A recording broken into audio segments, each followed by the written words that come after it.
Number one, an easy start to this contest.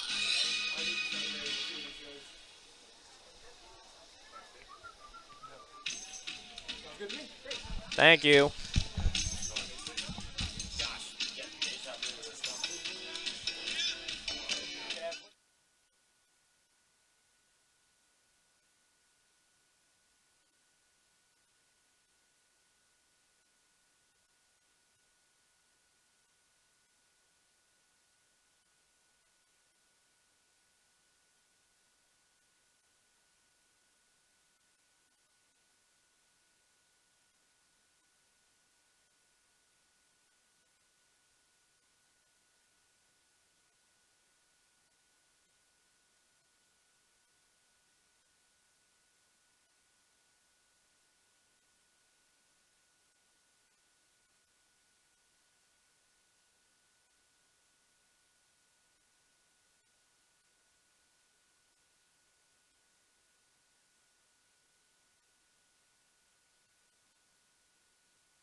Hot and humid for another Hornets women's soccer showdown. The finale of a busy Schellenberger Classic arrives on this Saturday evening in a battle of out-of-town foes. It's the Meredith Avenging Angels looking to fly to victory against the 2-0-1 Lynchburg Hornets. Hi, everybody. Ev and Kev rocking with you. Evan Gates and Kevin Nestor. So glad to spend this Saturday evening with you. It's the first time since 1999 that Lynchburg opens the year with 3 straight shutouts. It's been historic so far. The defense has opened the window for this offense to deliver. They sure did last night. Yeah, there's been a lot of talking points around this Hornet defense on how young they are. With so many key players that they lost last year coming out pitching 3 straight shutouts, it's been complementary to the offensive side of the ball, where they have finally gotten things going last night here on Schellenberger. 11 shots on goal, capitalizing on 2 of them, being able to defeat a really decent squad 2-0 last night. Well, New Jersey City went into that contest understanding the assignment, and it's one of those games where Lynchburg from the gun goes out and takes the shots they need. They end up with 15 total, 2 find the back of the net. But this is a Meredith team that, like you said, it's a young squad who has really seen progression under Coach Kirsty King. Yeah, and you take a look at their roster. They have 12 newcomers on this roster, 10 freshmen. They have been absolutely rebuilding. And when you look at their record under Coach King, her rebuilding squads have been really good. Last year was a down year, but whenever you look at her stats since she's taken over, she's had a pretty good track record on her recruiting classes. Let's go and take a look at some of the team stats coming into this contest. Lynchburg, a team that, as we said, will use its defense to its advantage, and they are in the black uniforms today for one of the first times this season, sporting the new black and red threads this year. And you see on your screen, the Hornets have shut down opponents in just about every department, haven't allowed a goal so far, and while those offensive stats might be a little bit down, they have made up for it on the other side of the game. Yeah, they have just been absolutely playing complimentary ball. I mean, you see what the defense is doing, 3 shutouts. It's unheard of. First time this century that it's been done for the Hornets. and their offense, you saw it last night, they started to get things going. If that's a sign of things to come, this Hornet team is going to be really dangerous by the time the postseason rolls around. Well, we've mentioned the Hornets offense and what they did last night, scoring 2 goals. They will be opposed by the goalie Samantha Woodfin, who's the player to watch for Meredith, a junior and a hometown kid from Raleigh, North Carolina, comes into this one with 3 goals against average. Has allowed 6 on the season, but 12 saves, and 10 of them come against Roanoke yesterday. Yeah, she played phenomenal yesterday, all 90 minutes. One of those saves actually coming from the doorstep. She actually looked a little bit banged up after that play, had to take a moment, but she was able to get up, continue, and actually finished out the game. 10 saves, that's an impressive stat. She's going to be somebody to keep an eye on here tonight in goal. And for the Hornets, number 18 in black and red tonight, Sammy Rogstad, has just been a mainstay in the starting lineup. It develops last year. Really a veteran for this squad despite being a sophomore, and we saw it yesterday, just controlling the pace and really having a lot of confidence. Yeah, you hit the nail on the head. A veteran as a sophomore sounds kind of crazy to say, but when you see how many minutes she played last year in her freshman campaign, I mean, she was absolutely stellar. She came in 2024 all-conference in her freshman campaign, and she just picked up right where she left off. She's been the focal piece, the staple for this Hornet back line. I want to pose one more question to you before we had to break. This Lynchburg team really benefited yesterday from getting off and running early. What do they have to do again against this Meredith squad to make sure that they set the tone here in the first 10 or 15 minutes? What I was most impressed by was how selfless everybody was and the passing that went on the pitch. It was so incredible, and it was so accurate, and I think that's what set up so many opportunities for the Hornets. They didn't capitalize on any in the first half, but they come out, picked up right where they left off, were able to convert 2 goals in the second half to kind of put that game on ice. I think if they pick up right there, they're going to be really stellar. Sunshine trying to peek through beyond the horizon here at Schellenberger Field as it's a cloudy evening, but all told, a great matchup on the table. Meredith taking on Lynchburg, the final game from the Schellenberger Classic. Hope you stay with us on the Lynchburg Hornets Sports Network.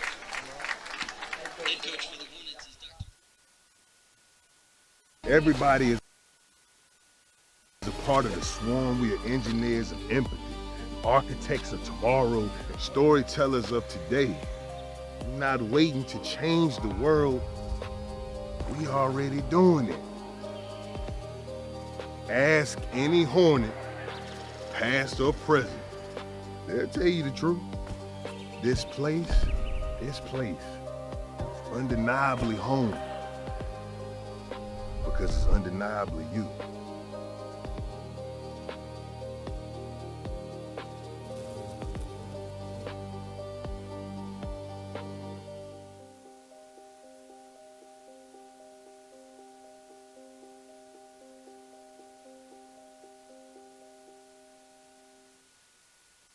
This video isn't about me.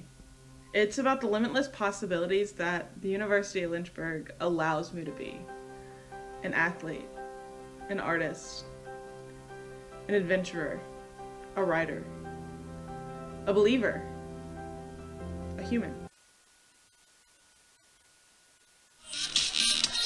Welcome back on this Saturday evening. Schellenberger Field, the site of action as Meredith takes on Lynchburg, the final game of the weekend. Let's go and take a look at the starters as we come into this contest. This is a Meredith team that is very young, and we will see it across the board. They do have some returning players who have made contributions in the past, but Kevin, just 2 players last season who had more than 4 goals, so they're going to need the offense to spiral from some of the newcomers. Yeah, and one of those players that you mentioned, she's actually on the sideline right now, number 14, Kate Connolly. She's kind of been the staple of this offense, especially when you take a look back at last season at what she did. Scored 10 goals for this team. She was a really big part. That was somebody Coach King was excited to see coming into this season. She missed the first 3 games of the year so far. Coach is very optimistic we'll see her soon. And on the other squad, Lynchburg comes into this one with a familiar 11. They go with the same 11 that we saw in last night's contest. It paid off. You see a few freshmen on the back line, a new-looking squad, but the offense humming with a 2-goal performance last night. We are off and running as the Hornets go left to right in the black jerseys with red lettering, and Meredith on the other squad in the all-whites. Kevin, we mentioned it yesterday. This is a Lynchburg team that wants to set the tone. We saw the pace yesterday, and that was one of the big trademarks, is that they weren't waiting around to go up the field. They wanted to do so in a hurry and just build that confidence. Yeah, and I think yesterday was about seeing what they could do. It's just such a young season. And with such a new team, you have so many young players and new players kind of getting on the same page. And being able to kind of have that sort of performance with the opportunities that they had, especially in the first half of only game number 3 on the year, I think you definitely got to be impressed if you're on the coaching staff of this Hornets squad. Still a very young season, as we alluded to, but the first time since 1999 that Lynchburg has pitched 3 shutouts to start the year. 270 minutes of scoreless soccer and counting. Hornets with possession early, a cross that's dangerous as it looms in the box. The Angels, for the moment, able to do away with it. And the Hornets, much like yesterday, not afraid to go up the field in a hurry as the clearance is a slow roller that finds its way onto the track. Lynchburg will take over. And yesterday against Roanoke, Meredith kind of found themselves behind on speed in those one-on-one transition opportunities for Lynchburg. I think they're going to be looking to exploit that. You see it on the doorstep. Woodfin bobbles. It only takes a minute and a half for Madeline Boyce to capitalize. The easiest goal she'll have all season as the Hornets just absolutely gift-wrapped an opportunity early in the contest. That's one of them things. I mean, they can just strike so fast, and it's one of the things if you're Meredith, you have to be mindful of how fast and how many different places this attack can come from for the Hornets. You're ready to guard one way, and next thing you know, you get a little bit out of position, and the ball's in the back of the net. Well, things transpire quickly in this contest. 1-0 Hornets in front. Madeline Boyce, who was the only Hornet in double figures last year, puts goal number 1 of her tally up on the board for 2025, maybe looking to add on. As she disrupts the pass, Hornets moving forward quickly. Here's Morgan Oliver giving chase and rolls all the way over the goal line. Madeline Boyce is someone who will certainly be called on early and often throughout this season. We've seen it in the first few games. Kevin, it's a question of will she play up front or will she play on the wing? And that's always a good question to kind of have, right? Whenever you've got a player that can go and plug into one of those spots and it just seems sort of seamless, right, for the offense. Obviously, that opportunity may be a little uncharacteristic for Boyce, who didn't have to do much, just retrieved and fired. She has a chance now, pass to the middle of the field, just behind Bruton. You think Lynchburg is confident after yesterday? Well, they are looking poised against a Meredith team that struggled against Roanoke. You look at the possession stats, the Maroons really dominated in that category. And Roanoke had their business handled. 2 shutouts this weekend and 2 victories as they earned that win against New Jersey City. I'll tell you what was something that I was impressed with seeing this Meredith squad play yesterday. One of the goals, a free kick. Outside of that, they were doing a really good job of being able to kind of block the passing lanes, which is something that when you talk about that Roanoke squad and their speed is so tough to do because they can get out and run against anybody in the country. And then Meredith was able to kind of keep a body on a body and prevent that score from being even worse. You don't want it to be out of proportion early in the game. 1-0 this early in the game. Yes, it will give Lynchburg confidence, but it is a mountain that's not too steep to overcome. Zoe Villarreal takes the throw. Placed right in front of Ava Olson, who has some trouble handling. Now Meredith looking to send it the other way and get it to the middle of the field. That's where New Jersey City had struggled. Claire Wagner loses possession, and the Hornets head the other way. And one thing I think you're seeing early that we saw a lot from Meredith yesterday that was kind of not talked about enough was how physical they were. You kind of see it there a little bit. They're really physical, getting to the ball and kind of marking their man. Zoe Villarreal with space out wide, sends the pass in front of Bruton, tries to get the pass to the middle of the box, and the cross will not happen as it's out of bounds. Don't you like that, though, the craftiness, and you see Bruton, someone who is a freshman, a newcomer that we've talked about, still not afraid to advance.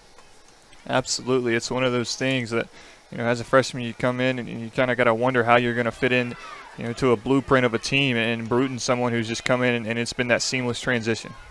Here's Boyce centering in the middle of the field. Pass in the other direction to Morgan Oliver.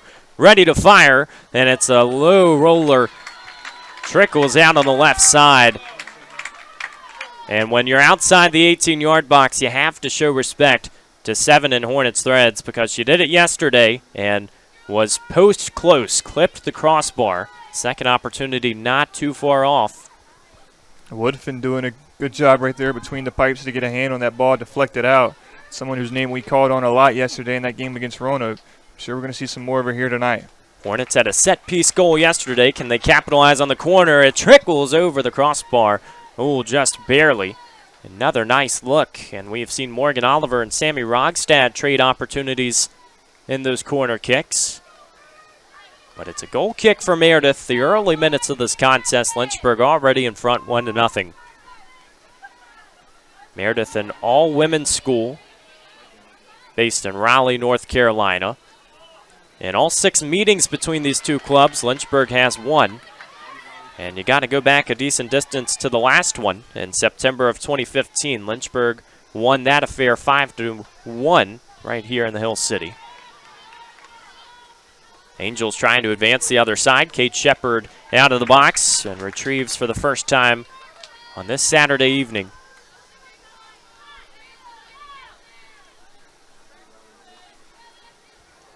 The last Schellenberger Classic was held in 2019. It comes back for the first time. Hornets have found success as Boyce takes a shot and will not pose any danger this time. Woodfin collects. That Shelley Classic in 2019, Lynchburg won 2 games and trying to do the same this time around. Not exactly the same blueprint as the first weekend of the season, the Roanoke Invitational in Salem, where the Hornets faced Denison and Rhodes, had a win and a draw, but you're just starting to see the consistency.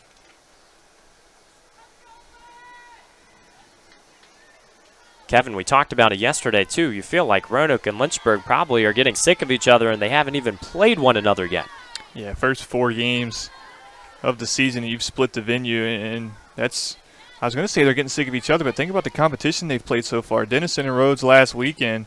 Those are 2 schools that are in the top 3 of their conference respectively.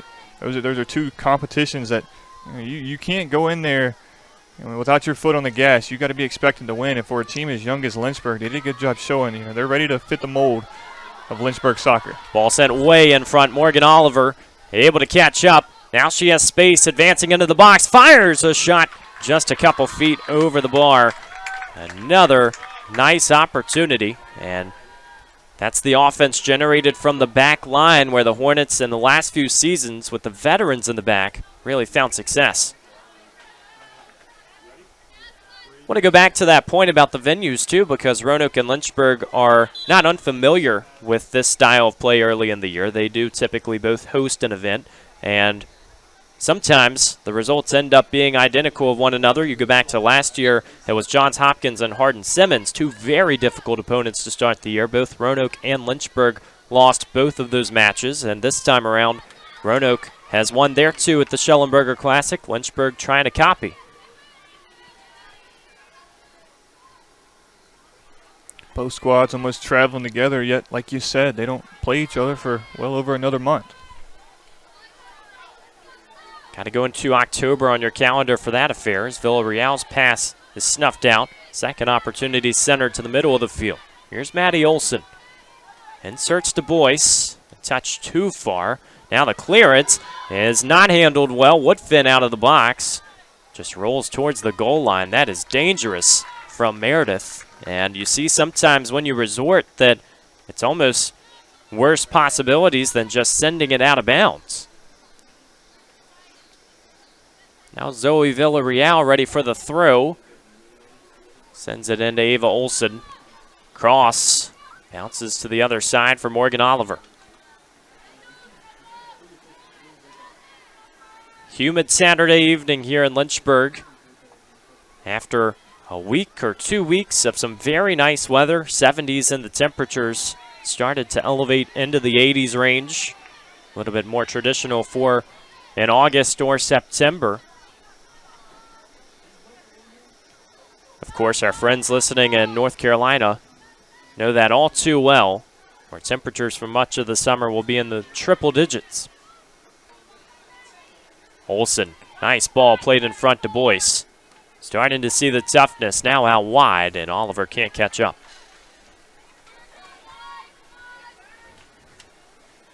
Kevin, you called that game yesterday, New Jersey City and Meredith.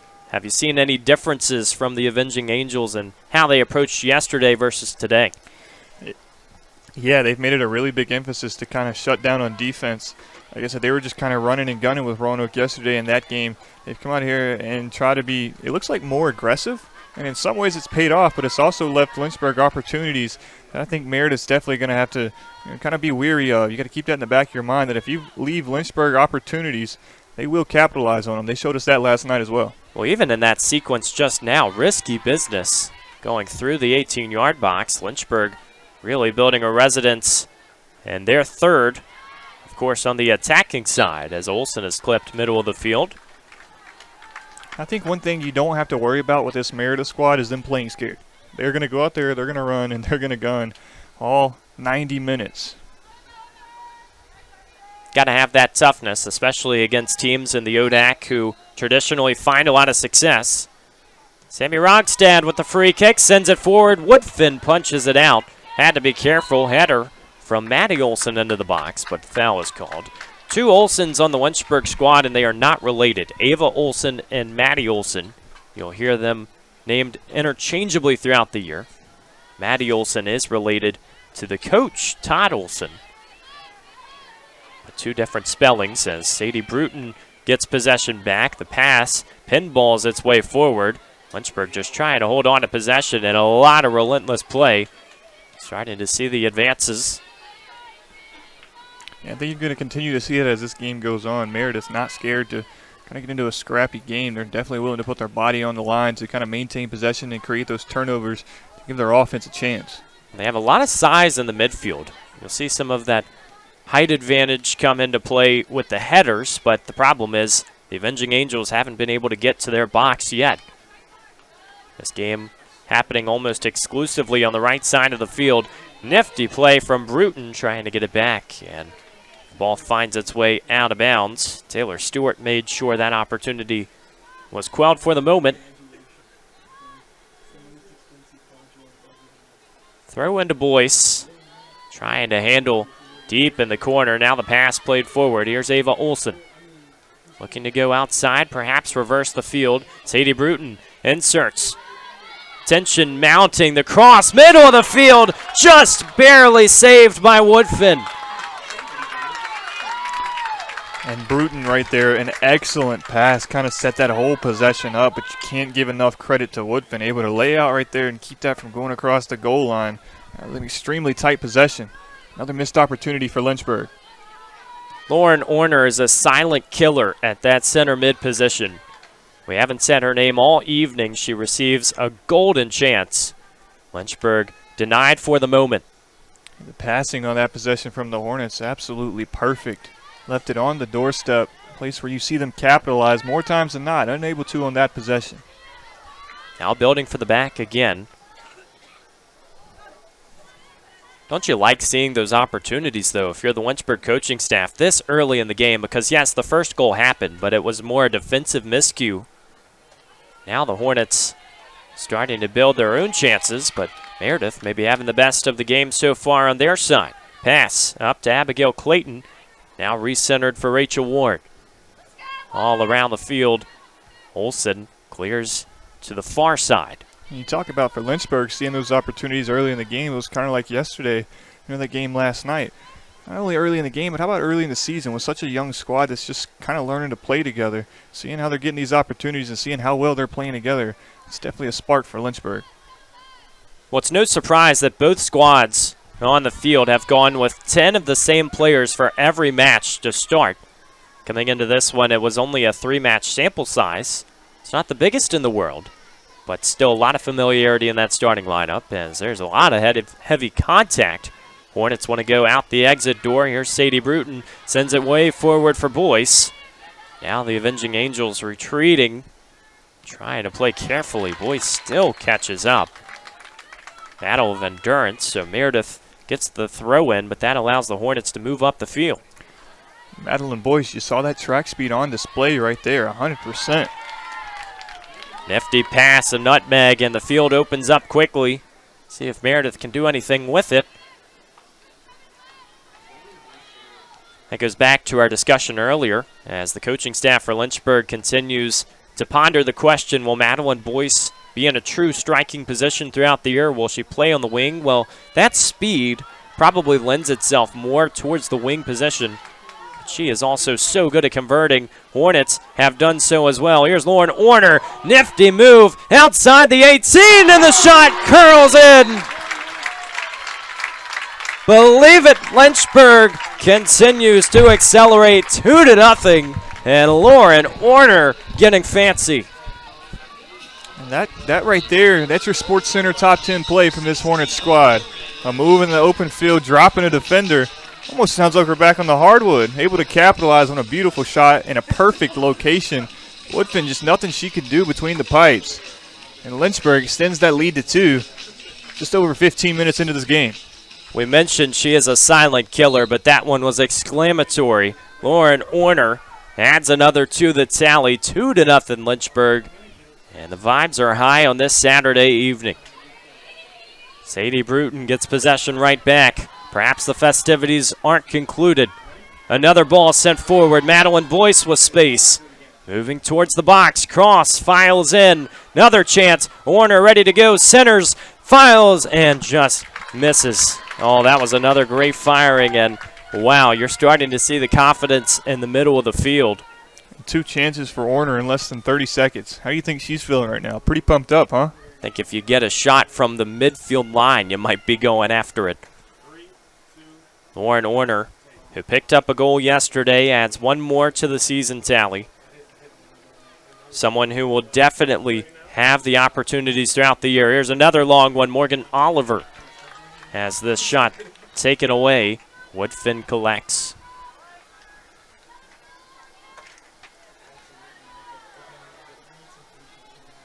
You love to watch Lauren Orner as well because she has grown so much throughout these last few seasons. Now in her junior year, another through ball sent forward. Ava Olsen ready to go. A collision that won't warrant a penalty.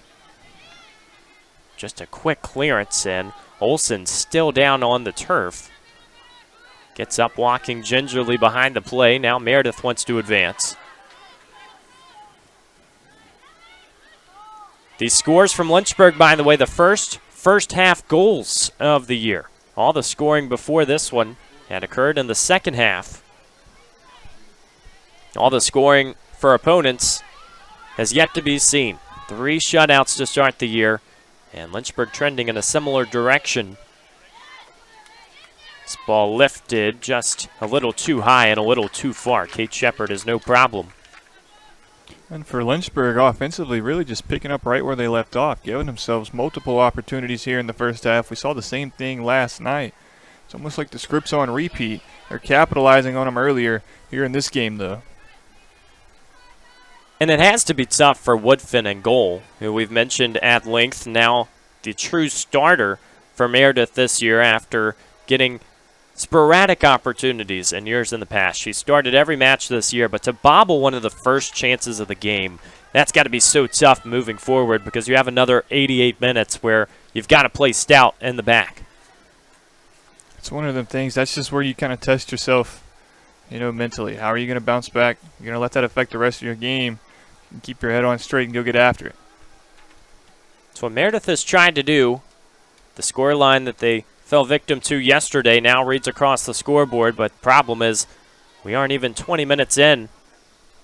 Lynchburg has found their success from the gun. Goals for Madeline Boyce and Lauren Orner if you're just tuning in on the Lynchburg Hornets Sports Network. The non-conference slate moves forward, and the Hornets are enjoying a little bit of rest time after this contest. They won't play again until next weekend at Maryville, and then it's another week of rest before going to Charlotte and a neutral site game against Emory. I think that's a very welcomed week of rest that they got to look forward to, don't you think? Especially with the heat. It's not necessarily stifling conditions, but when you've been playing in 70s in practice every day, and you add in that you're on the turf, so make it a few degrees hotter. Today and yesterday probably haven't been the most comfortable conditions. Meredith might have a window opening. Pass sent forward. Madeline Boyce all the way back, and she is able to deny. Now the Hornets want to go transition style the other way. Lauren Orner sends the pass way forward beyond the reach of Bruton. She'll have a laugh about that one So rolls out for a goal kick. Yeah, you talk about temperatures, and that's just always how it seems to happen for athletes. You know, you kind of get that 2-week period where you're prepping for a game or a meet or whatever it is, and it just seems to be perfect conditions. And then as soon as it happens to be game day or tournament weekend, whatever it is, it's either scorching hot or freezing cold. That's right. It's never what you practiced in. My friend, don't mention the rain because we saw some clouds before the game. Everything looks clear and dry, but you never want to ponder any possibilities. Michaela Hargrove steps into the game replacing Sadie Bruton, freshman for a freshman. Lynchburg leads 2-0 over Meredith, the final game of the Schellenberger Classic, an early season tournament. Avenging Angels heading the other way with a little bit of time and space, but great defense from another freshman, Ella Fulmer, tries to keep it over the touchline.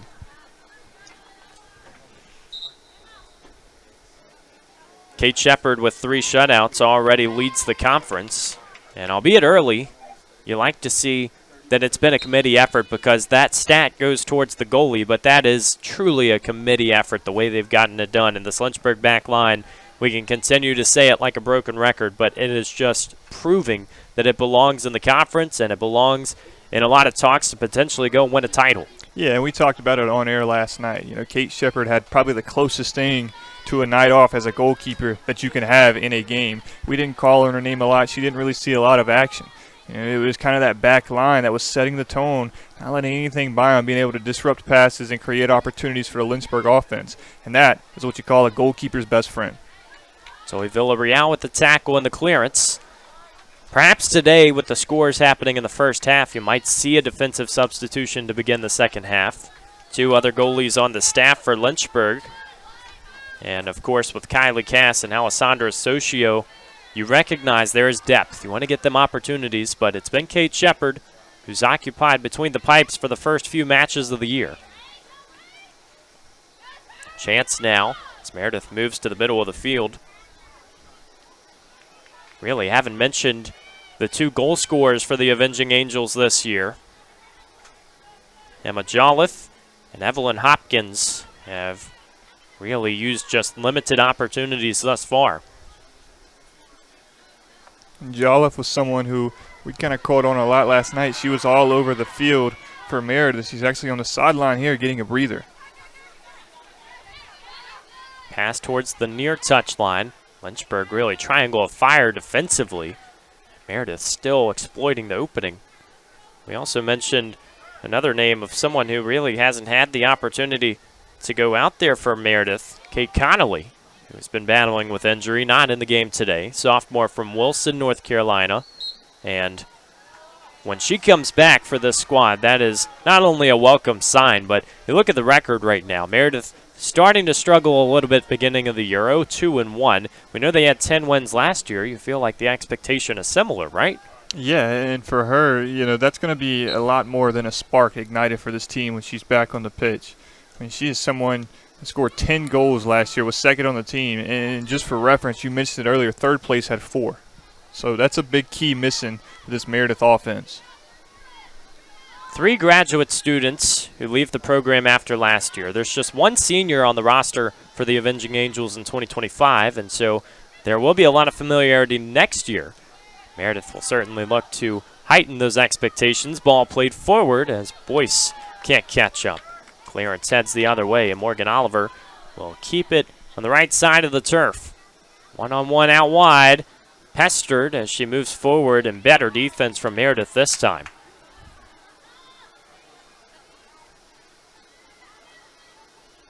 Lynchburg, when they go out wide, can find so many other openings. Here's a shot heading for the other side of the goal. Another one beyond the 18.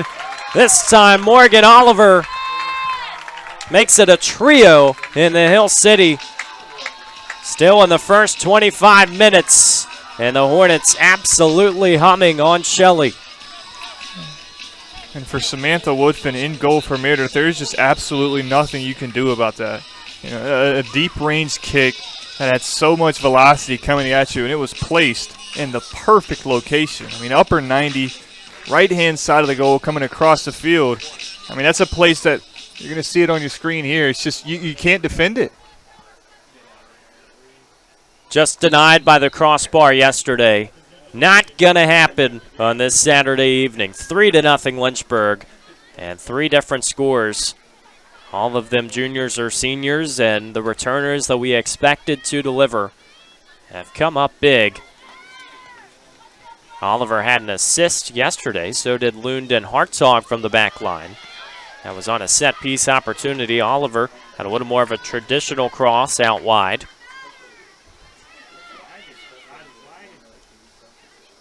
Five goals and 3 game winners last season for Morgan, junior from Powhatan, Virginia. And starting 12 matches, also had a lot of experience throughout the summer. Committed to play with Richmond IVSC. That was back in the summer of 2024 when the club was ready for its first season. And Morgan Oliver, someone who has just continued to re-envision success. She finds it in so many different ways. Hornets on the other side with the cross from Sammy Rogstad. It trickles out for a corner. And we haven't seen that a lot from Meredith, but that's something that they were really executing well last night against Roanoke, because when they would get out of position and Roanoke would have those transition looks, if you will, they were able to get out there and just get a pass, a deflection to kind of slow things down. Lynchburg, they're just ahead of the game. They're just making Meredith pay for kind of slow rotations. Another corner, curled towards the front of the box, a header, and just sniffed out by Woodfin. Didn't have to move right or left. Lynchburg really hasn't used the corner to their advantage thus far this season. Just 5 through 3 matches. Feel like it's starting to get late early for this Meredith team, who finds themselves down 3 in the first half, and you definitely feel like you got to be resilient. You got to forget about the scoreboard, but very tough to do so the way things have transpired. Well, and if you're Meredith, this is just such a big learning piece. We talked about how young this team is, and you take a look, this is a really, really tough out-of-schedule conference that they're playing. I mean, they're playing Roanoke and Lynchburg, 2 of ODAC's best, as such a young team, trying to figure out their identity and get pieces together. And for them, as much as you want to get the win in the column, this is going to be even more of a learning experience and a chance to build, opportunity to build that team chemistry and figure out who you truly are as a team. Very well said. Elise Pham just entered the contest. The ball's at her feet, goes to the other side. Flag is up. And offsides is called. 2 other substitutions, Ellie Goldberg and number 8, Amelia Burns. Great to see her on the field. Junior from New York. Has battled injury here in her first seasons in the Hill City. Played beach volleyball and ran track in high school. Just great to see her on the field. Mentioned Zoe Villarreal. Battled with injury last year, and it's a bigger squad. You do understand with a bigger team that you're probably going to have a few more injuries, and lots of teams with those bigger sizes across campus. You think about track and field. You think about lacrosse. Some notable ones. Soccer fits the bill. Hornets now playing a little more patiently. They have brought the firepower in every department so far. Pass to the near side. Hannah Phillips has to watch it go out. Shot disparity right now. Hornets 9, Meredith none. And 7 of them on frame. It kind of just picks up right where the Hornets left off defensively last night. You know, it took well over an hour before Jersey City got their first look at a shot opportunity. And Lynchburg just playing relentless on both ends of the field at this point. The ball truly has traveled to about every inch of the turf. It's moving forward this time. Hargrove with the cross. Takes a few bounces out and harmless for the moment.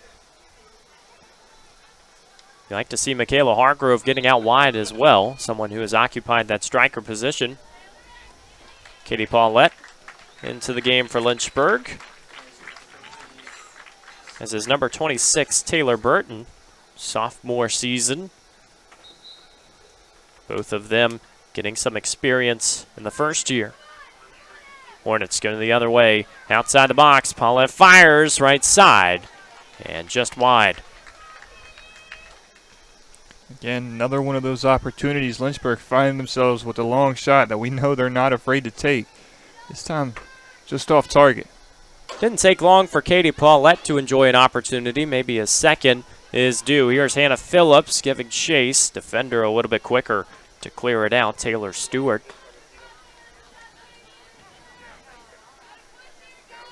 Lynchburg hoping that they can use a lot of that depth today of everyone that is healthy. So this pass had some miscommunication. I think Lynchburg is going to rely on that a lot this year. Such a young team, just being able to come in and go in, kind of do it by committee. Hargrove sends one forward. Woodfin just barely over it. I mean, that's tricky, too, because so many of those chances, they materialize out of nothing. Yeah, that's exactly where I was going. That's how quick Lynchburg can strike, rather. That's the problem with having 4 teams in a weekend, too. We've talked about Roanoke and Lynchburg. You got the newcomer New Jersey City. We haven't really seen them here at Shelley. And Lynchburg not giving us an opportunity to even get a talking point out. They keep going on the attack, keep interrupting me, trying to bring up good points for you, Gates. Gosh, just so inconsiderate. Tell you what, that is a great problem to have if you're a Hornets fan, because they have played that style of offense, so we know they are very capable of employing.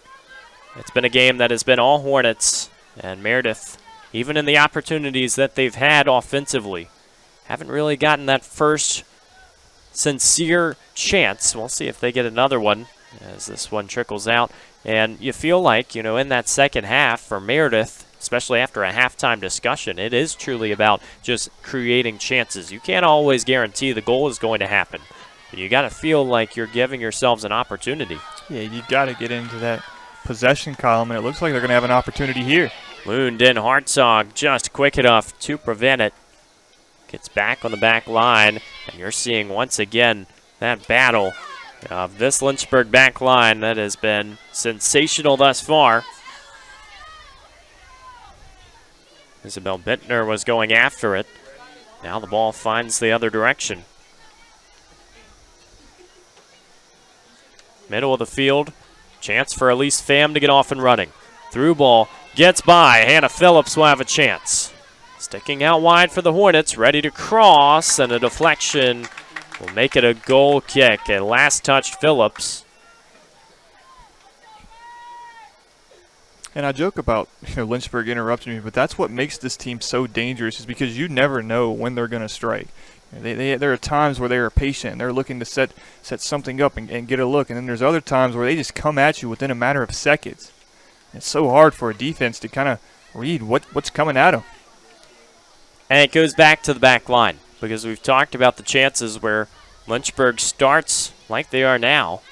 The very back point of the attack can quickly move forward. Hannah Phillips might have a second chance. Defender down to the turf. Phillips still moving forward, and some strong contact. This time it's a corner, and Phillips getting a little battered on the near side. And for Meredith defensively, you see, no matter what that scoreboard says, absolutely no give up in them to this point. You see the physicality, it's picking up as this first half goes along. They really want to prove a point that they're still out there trying. And defensively, they can match up against this Lynchburg squad. Kennedy Gaston and Jenna Underwood step in for Meredith. Sammy Rogstad, who was ready to take the corner, will come off as another newcomer steps in for Lynchburg. One of the locals, Allie Castillo. Freshman from Forest, Virginia. Corner played in, nice header, just right of the pipe. For Castillo, freshman defender from Forest, Virginia. She is not the first number 2 from Jefferson Forest wearing a Lynchburg uniform. If you remember Vic Newman from a couple seasons ago, she was one of the main contributors out wide. A wing with a lot of speed, and we mentioned Kevin yesterday. A lot of those numbers aren't necessarily by chance. A lot of those will stick with someone who either resembles qualities of previous players or, it's very intentional in that process. You're starting to see it on display. Lynchburg speed up to the table. Hannah Phillips trying to get in front of the defense, ready to cross. It's low. Was it a handball? It's out over the goal line. It's got to be a goal kick. It took a weird deflection. Might have just been incidental as the referee welcomes in another substitute. Abby Nadeau steps in, another freshman from Collegeville, Pennsylvania. She'll go to the left side of the defense.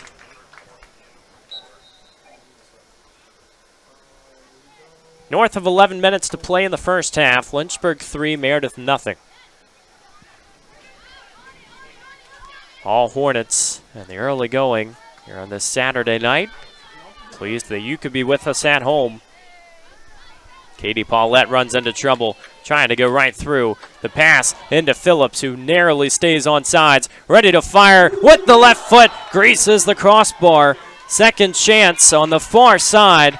Lynchburg will have to settle to play the possession game. Oh, double trouble. Two of the Angels get twisted. Now the shot and the cross that just misses. Oh, wow, couldn't tell what that was as it was twisting to the far pipe. What a sequence. You're going to see it on your screen. It starts with the shot. Perhaps Woodfin got a hand on it. And then even after, Lynchburg staying in the area code. Yeah, those are two opportunities away. We talked about close calls last night. I think those two right there were closer than anything we saw in their game last night. I mean, opportunities that are quite literally just inches away from sneaking in and extending this Hornet lead to 4. Corner is a liner, stays in the box. Here's the shot, and Woodfin dives out wide. Oh, they are getting closer and closer. Lynchburg posing every question in the book. And Woodfin throwing herself around in between the pipes, making sure that fourth goal doesn't give in, trying to give her team some momentum, trying to build something as they head into the half. And Kevin, you and I haven't had the experience of playing collegiate soccer, but you just got to think that the mental side of things for a goalie, it wears on you at this point in the game. You've now faced 16 shots. 10 of them have been on frame. And as the game goes on, it just gets tougher and tougher. Yeah, and you're just kind of hoping that eventually one of these saves is going to be what sparks kind of your team to get that offensive spark going. Maybe go down, score a goal, cut into this lead, and just build some momentum, especially at this point. If you can get the momentum going into the half, you never know what can happen. Beautiful pass from Paulette, and the flag is up, just barely offsides. Into the final 10 minutes of the half. Starting to really see the chances where Woodfin has been pressed into action more often than not. Kate Shepard on the other side of the field has really just enjoyed a little bit of vacant time.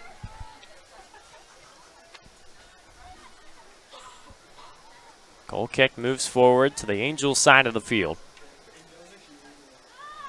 Kirsty King in her 4th season at the helm of Meredith was a soccer standout for 4 years, also a member of the basketball team. Won a USA South regular season championship back during her days and returns after being an assistant for the program.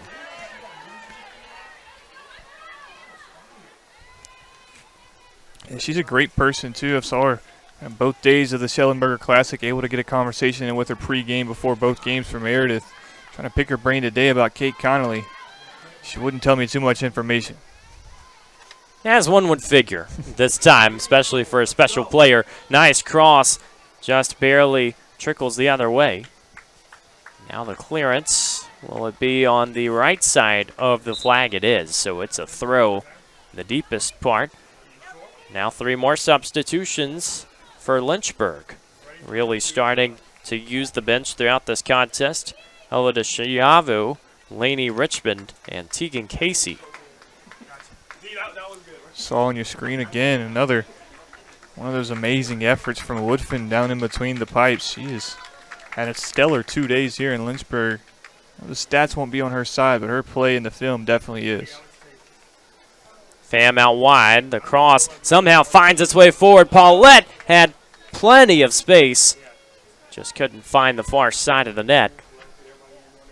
Tell you what, too, we've talked about the goalkeeper for Lynchburg, Kate Shepard, wondering if she will go out for the second half. I think the same can be said for Meredith, because you just look at the toll of 2 days of play. You feel like if this scoreline is already a 3-goal disparity, it might be smart to look at other options. Yeah, and for Woodfin, it's not like she's just been standing in the net for 90 minutes every night. She has been throwing her body around, 6, 7, 10 times last night on all of these opportunities.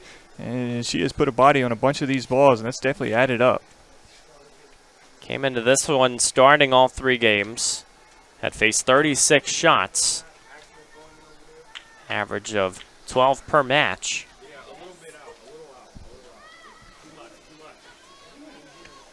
Lynchburg using the passing in the midfield. Long shot. Wampler just couldn't get the proper footing. 6 minutes to go in the first half.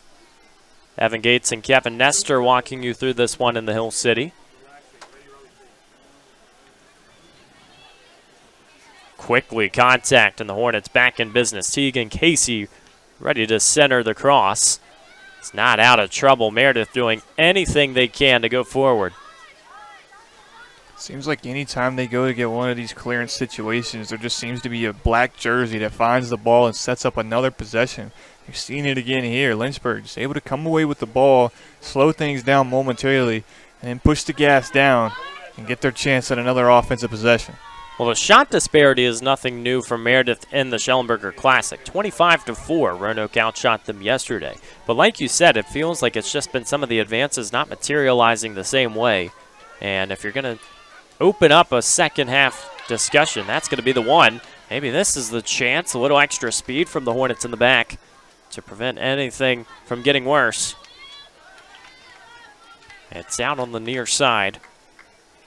Catherine Engrave had the chance, sophomore from Greensboro. Heavy North Carolina contingent on the roster as one would expect for a Meredith club that is looking to get back to the expectation of last year, 10 wins. You know, we open up that point, Kevin. I think to put things into perspective, let's just look at what Kirsty King has done with this team since she arrived. It's been a 9-win swing 2 seasons later, as she inherited a club in 2022 that went 1-9-3. This time, opportunity is sniffed out. Second chance, the cross at Shepard goes straight up the ladder again. And so you're seeing now in 2024, 10 wins. You just feel like it has truly been contributions on the coaching side to make it happen. See the sunset beyond the walls of the Westover dorms on the far side. It is a absolutely gorgeous night here in the Hill City, and what better way to spend it? Well, Saturday night action if you just got done watching college football. Welcome to international football. Both of them on full display this weekend. 4 matches here at Schellenberger Field. Tell you what, too, you talk about a pretty scene and looking at the horizon, going back to that Meredith schedule. You feel like the USA South will feature a lot of winnable games just if you look at the last few years for Meredith. What are they going to have to take from this weekend? Let's say the scoreline does go Lynchburg's way today. How do you continue to try and find ways back? Well, I think you just learned, more about how you play with such a young team. Again, 12 newcomers. That's not easy for a coach or for these players to get adapted to one another, especially at the collegiate level when you're expected to go out and be competitive in game number 1. And when you have the out-of-conference schedule that Meredith has to kind of get ready for that conference play, it makes things that much tougher, but it also makes it easier to figure out who you are as a team and what your identity is going to be for the season. Hornets had that similar scene last year. We mentioned Johns Hopkins and Hardin Simmons, 2 opponents that really pick your brain just about every way. You go into that weekend, you understand what's at stake, and Lynchburg tried to find their way forward as it was an awkward collision. Riley Wampler hit the turf. Looks like everybody is okay, tangled up with Kennedy Gaston. And I think for Meredith, it'll be a bit of a fresh air whenever they kind of get out of this realm of out-of-conference play, because Roanoke yesterday and Lynchburg here tonight, it kind of feels like offensively they had just been smothered for 90 minutes by 2 incredible defenses. A chance that whenever they do get out and get those chances, when they can capitalize on them, they're going to be dangerous. Down to a slide to prevent any opportunities. Kennedy Gaston had nice footwork going towards the goal. The first corner of the day for Meredith. And they're not done with ODAC opponents. They will face Guilford and their home opener. Had to wait a little bit of a long time, but will be on Wednesday, September 10th. That's a 4 o'clock start. The cross way over the box. It files through the other way. I think for Meredith, they're definitely kind of looking at the same stat sheets that we are in this preseason poll, thinking, okay, God, we got to play another ODAC school. But for them, I'm not going to say, the worst makes it sound bad. Guilford's still right there in that middle pack in the number 8 spot. Them and Roanoke kind of going head to head. So it's definitely going to be another tough competition for this Meredith squad. Another advance denied, and Lynchburg with 65 seconds to go in the first half. We'll see if they use one more chance.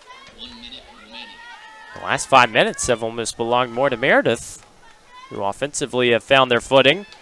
Now out wide. Ready for the cross on the ground. Second chance from Angrave in the air. A liner situated right in the center. Who wants it? 4-car pile up, and now it's headed the other way. Tegan Casey with a little extra space. Those were the chances yesterday that Meredith did not have. And you got to think here, going into half, a couple of offensive possessions, maybe something to build on, but you got to be able to stop this transition set first for the Hornets. Got to watch out. Far side, and it's out of bounds. 20 seconds. We'll see if Lynchburg's content to take a 3-goal lead into the half. Credit to everyone helping out around the track. All the ball boys making sure they don't go too far, especially situations like this. Late in the first half, goes out. A punch from Woodfin. Well, the Hornets have a late shot.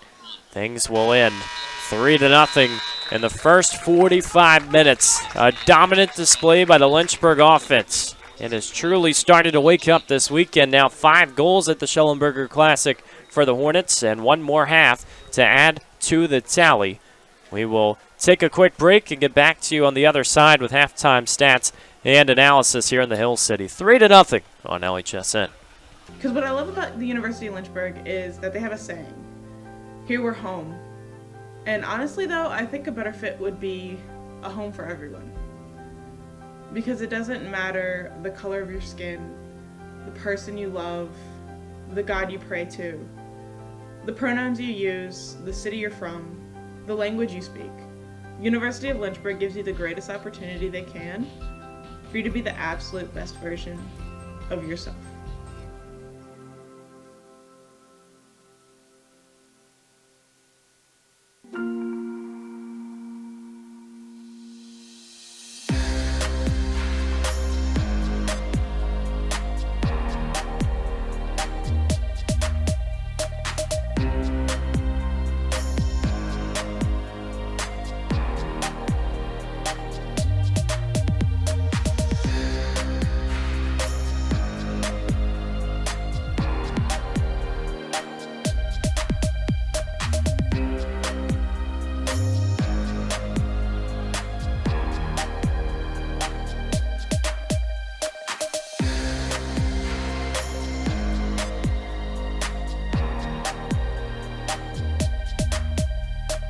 When creating a sustainable future, your choices matter, even your choice of a college.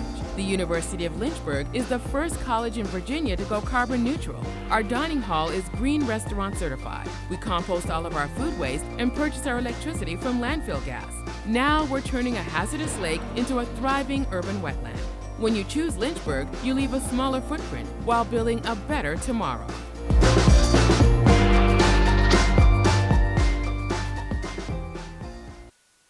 Field turf was built on innovation, dating back to our invention of long-piled infield turf, which revolutionized the industry. Today, we offer a series of game-changing fibers, high-performance infills, sport-specific applications, and smart field technology.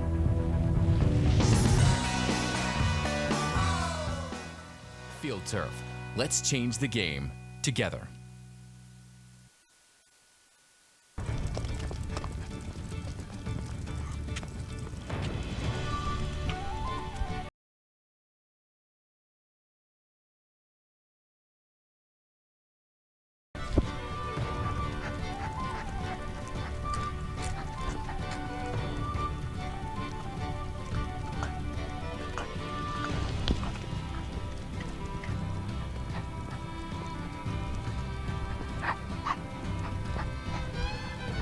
This is the dough. It's wicked cute. It's always so pretty.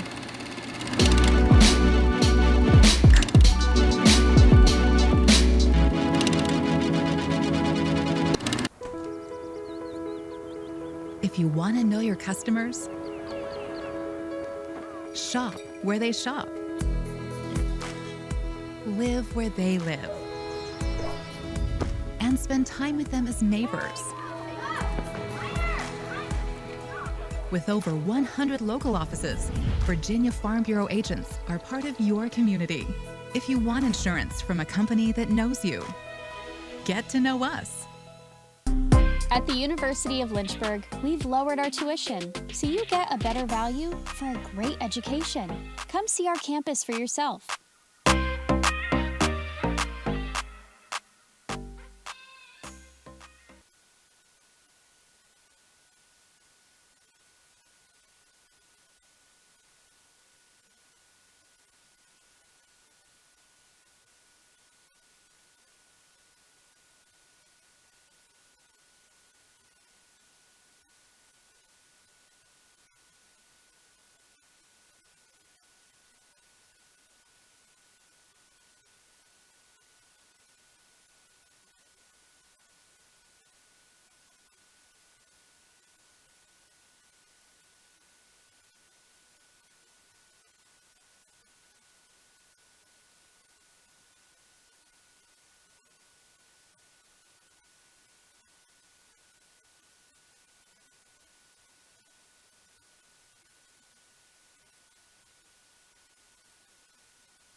My name is Davion Washington Jr. I have the honor of serving as the student body president.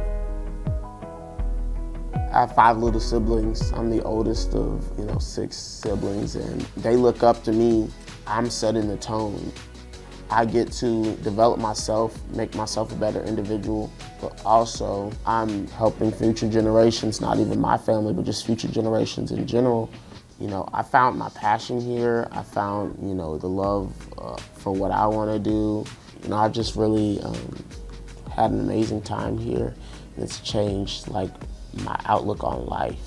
You don't have to be famous to change lives. You don't have to be on the big screen or whatever. I change lives now, and I hope to continue to do that. Just same way that the University of Lynchburg has changed my life for the better.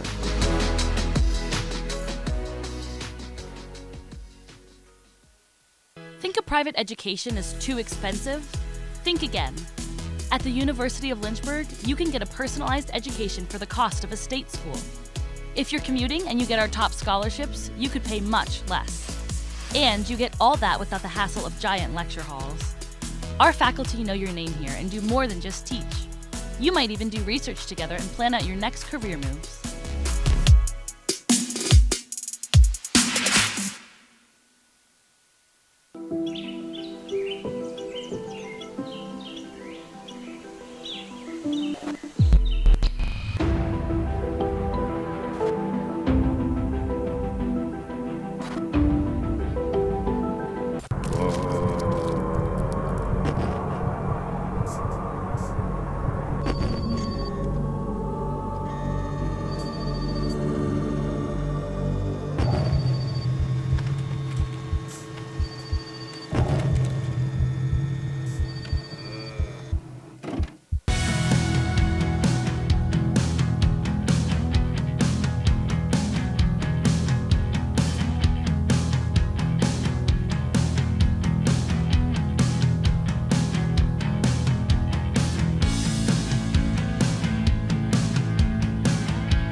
Welcome to the Campus Recreational Department at the University of Lynchburg. We believe in a student-centered approach to recreation, making sure that all students have fun and engaging activities that promotes wellness, personal growth, and community building. Our team works to provide a variety of recreation opportunities for all our undergrad and graduate students. Let's take a look at the different areas of Campus Rec. Campus Recreation covers all outdoor recreation. Our team offers dozens of trips per semester, maintains recreation facilities on campus, and offers outdoor certificates and leadership training. Intramurals is open to all students who wants to play on a team. We have men's, women's, and co-ed leagues for each sport we offer. Those looking for next level competition can join Club Sports. These are student-led organizations with the support of Campus Recreation. You can join one of our established Club Sports, or you can start your own with our support. Campus Recreation offers an excellent amount of opportunities to stay active, make new friends, and develop new skills. We hope to see you soon.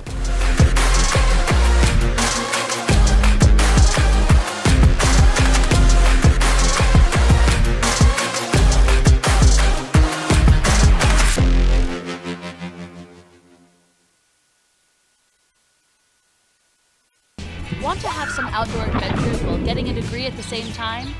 At the University of Lynchburg, we have an on-campus zip line and rope course. Plus, we offer adventure trips that cost less than a cup of coffee. And did I mention our beautiful scenery? We're a university for students looking for something more than just books. Welcome to your new adventure experience.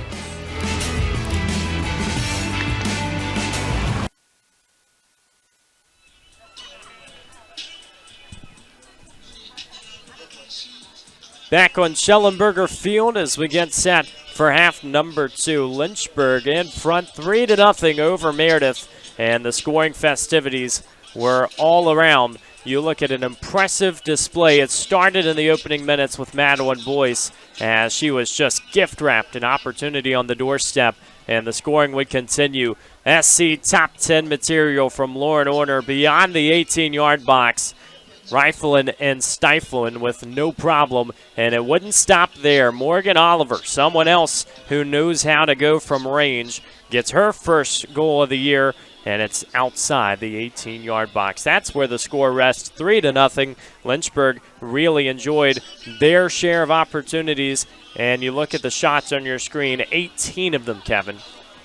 Yeah, and they were from all over the place, as you saw in the replay package there. That's what makes this Hornet team so dangerous. Their ability, the first goal of the night coming right there on the doorstep. And if you game plan for those type of set pieces, well, then you give up what we saw the rest of the way, and this was those 2 goals from well beyond the 18 line. Perhaps some changes in goal as we get set for the second 45. We mentioned that might happen as we get set for the next half. If they do change, it would be Carter Knox from Meredith, freshman keeper from Raleigh, North Carolina. Another one staying at home. As you see on your screen, the chances that Lynchburg maybe just missed in that first half. And a reason why it might be a goalkeeping change is because Samantha Woodfin's night in goal for Meredith was certainly a busy one. Yeah, she has been put to work, and it's not just her night tonight. You got to look at last night as well. In that game against Roanoke, she was tested 10 saves in that game as well. And it's not like they were just floating into her gloves. She's been laying her body on the line, diving into crowds of players, diving all across the goal line, and she has been making it work. Fortunately, the stats aren't going to reflect how she's played, but she has played well. And on the other side, Kylie Cass, who had just 14 minutes of play last year, wearing number 99 for the Hornets. She will go out there to begin half number 2. You like having this chance. It's the first time that we'll see another keeper other than the starter for Lynchburg today, who was once again just superb, Kate Shepard. Do you think Shepard, obviously we saw them talking a little bit, warming up together, giving her words of encouragement. Do you think she's kind of giving her any pressure as to, hey, we got a chance at 4 shutouts here? I think the entire team has it in the back of their heads, but as you'll see on your screen, a lot of this game has happened on the Lynchburg attacking side, and when you get even deeper into the statistics, new this year we have some possession stats we can look into from that opening half. Meredith was in their defending fourth, 51% of that first half. It tells you just how important it was that Lynchburg got out early, they made sure they used that transition, and they pinned that defense back. Yeah, they use their speed and so many different opportunities, to kind of just keep the pressure and keep this Meredith defensive unit just running around. And you kind of saw it. The Meredith team started to get a little bit fatigued there towards the end of the first half, at least the defensive unit. Now, on the other end, we saw the last couple of minutes there, they did have a couple of opportunities on offense to get something sparked. It'll be interesting to see how they come out. Maybe they talked about that at the half. Maybe that's some sort of momentum, just a little bit of a spark they need to kind of see how these 45 minutes right here can play out. Well, 62% of the possession was occupied by Lynchburg, who has enjoyed this Saturday evening thus far. Meredith will start with the opening tap as the second half is up and away. We'll see if there are any tactical changes, and for the Avenging Angels, you might expect that they throw a little wrinkle in the picture, as the scoreline is certainly a tough one to overcome, but this is the time to start experimenting a little bit. When you have a game like this, it's lower pressure in this second half. Start figuring out what works and what doesn't, because it's a long season and a great time to start. This is a good chance right here for both squads really to kind of get some players into the game and kind of see, like you said, just see what you have. Try different things out, see what works, what doesn't work. So when you get to this point, both squads got a tough conference schedule coming up. When you get to the schedule and you might need something, God forbid the injury bug touch one of these squads, but if they come out and they need something, it's good to know what you have. Lynchburg used its depth well in the first half. They threw out an entire new 11 throughout the first 45 minutes. They had 13 substitutes, 4 for Meredith. Cross to open the second half. Madeline Boyce was just off. And the clearance will open up the window for Meredith, who might have numbers, but that chance is put to rest quickly. And again, just a possession that happens for the Hornets in a blink of an eye. You look away, and next thing you know, they're on the doorstep looking to strike again.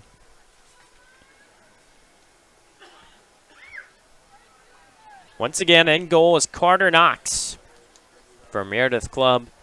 Throwing out one of the freshmen who's made 2 appearances already on the year, had a save to her name. And Kylie Cass getting her first minutes on the other side for Lynchburg. Very predictable and a two-game and two-day affair. The Schellenberger Classic happening on a Friday and Saturday. Humid night in the Hill City. A lot of the fans out on the Westover balconies. Probably a little bit closer to AC as there's a collision on the far side of the field. Looked to be Ava Olsen who went down. She took some contact in that first half. Tough to tell from our vantage point in the box, looking all the way on the other side of the field. Will be a Lynchburg free kick. And these are one of those chances, right? Maybe you try something a little bit different here. A 3-0 lead. A couple of different players in the game for the Hornets. Be interesting to see how they attack this possession.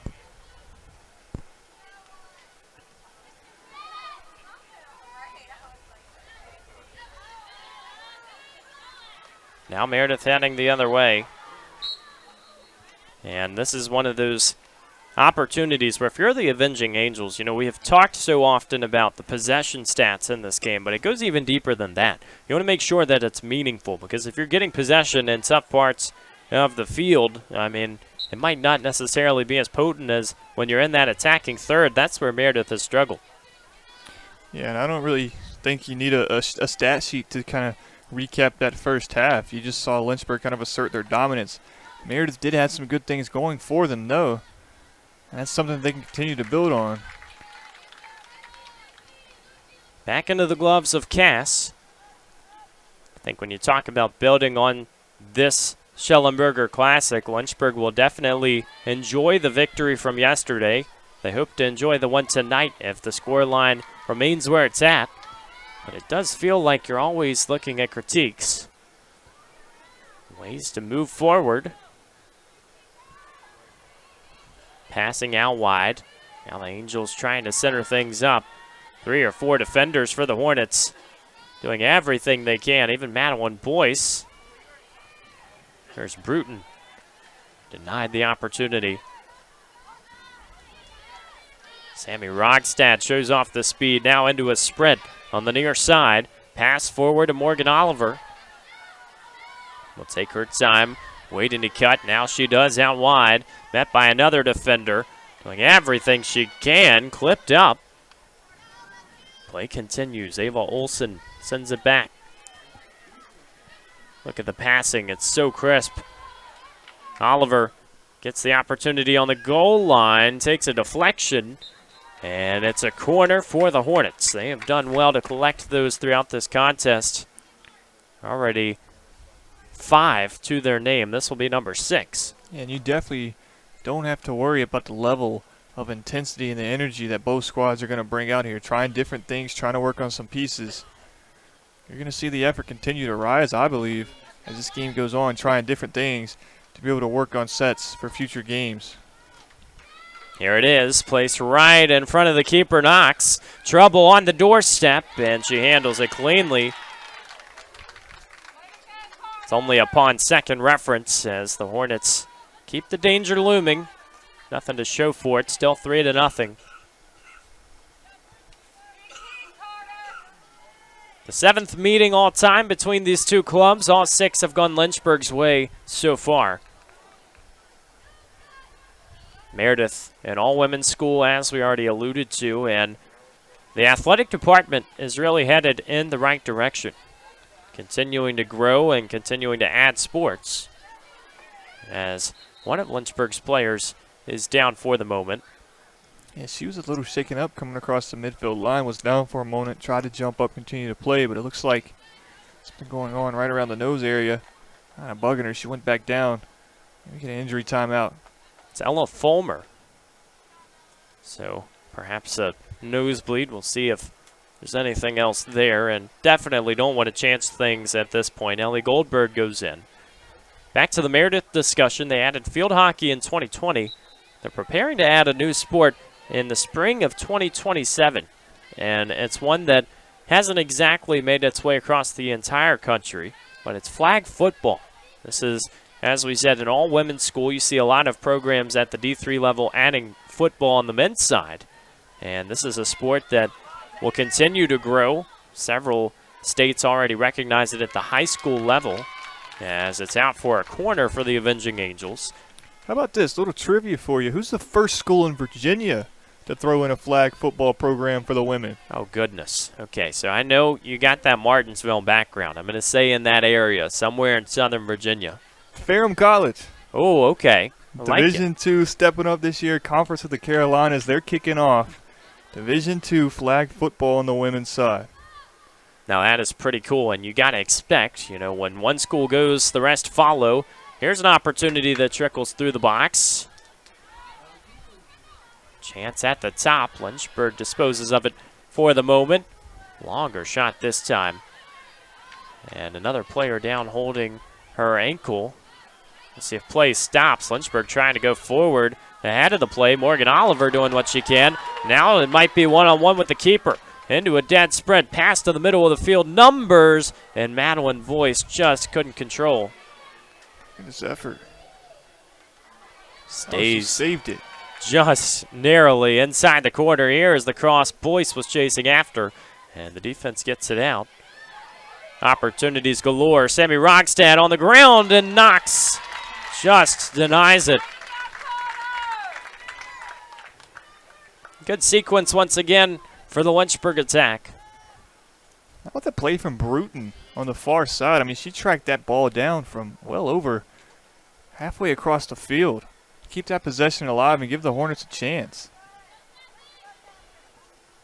Goldberg on the far side. That's the hustle that you love to see from up and down the bench, and starters included. Back to the flag football discussion. That's 12 states that have sanctioned it as a championship sport. As, of course, when you look at that high school climate.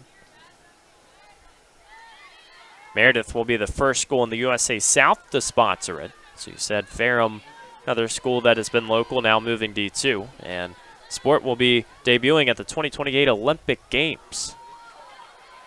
There's a nice ball played through. And a clearance lofted to the near side. It'll be a throw for the Hornets, and they're attacking third.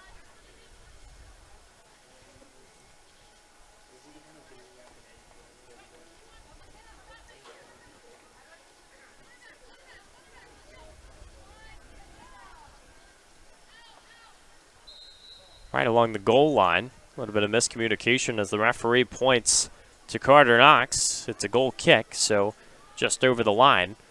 And just about 36 minutes to play in the Hill City. Lynchburg still up 3-0. Evan Gates and Kevin Nestor on LHSN.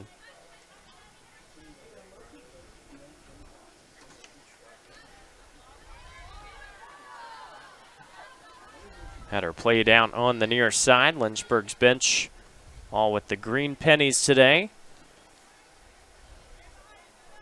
See a few of the players who've been out with injury, and we touched on it earlier. A name that Lynchburg would love to get back soon is Sajal Wellington, who played 2 minutes of that opening contest, and we haven't seen her in her uniform since. You feel like perhaps it'll be sooner rather than later. You understand at this time of the year, you want to make sure everybody's healthy when they are going.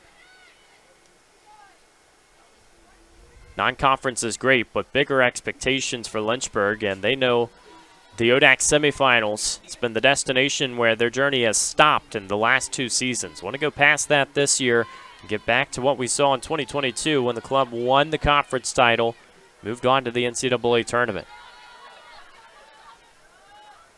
Great footwork from Oliver. She has gotten so much more confident with it, and Sammy Rogstad the same. Out wide, goes through a little bit of contact, ready to cross. And bounced out. Referee signals it's a throw, so Rogstad takes it quickly. Watch out for another cross. Here's Morgan Oliver. Lofts it into the Saturday night sky, far side. And it's out of bounds.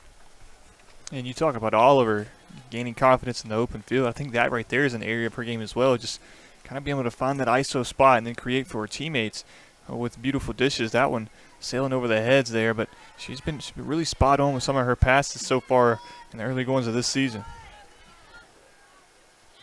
Really just continuing to open up the offense. Ava Olson plays it forward to Boyce, had to turn her head, and she would have been all alone if she retrieved it. Another potential shutout for the Lynchburg defense. Through 3.5. It's looking very solid. Lynchburg didn't allow a goal in its first 7 wins last year. And 10 of the 12 wins all season were shutouts. Just goes to say how dominant that defense was. The back line that all graduated, including Meredith Bowers in goal. 4 ODAC keepers coming into this contest had played 3 games and not allowed a goal. But Kate Shepard was the only one to play 90 minutes in each. She is out. Kylie Cass is in for the second half here versus Meredith. Understandably so, with the scoreline reading 3-0.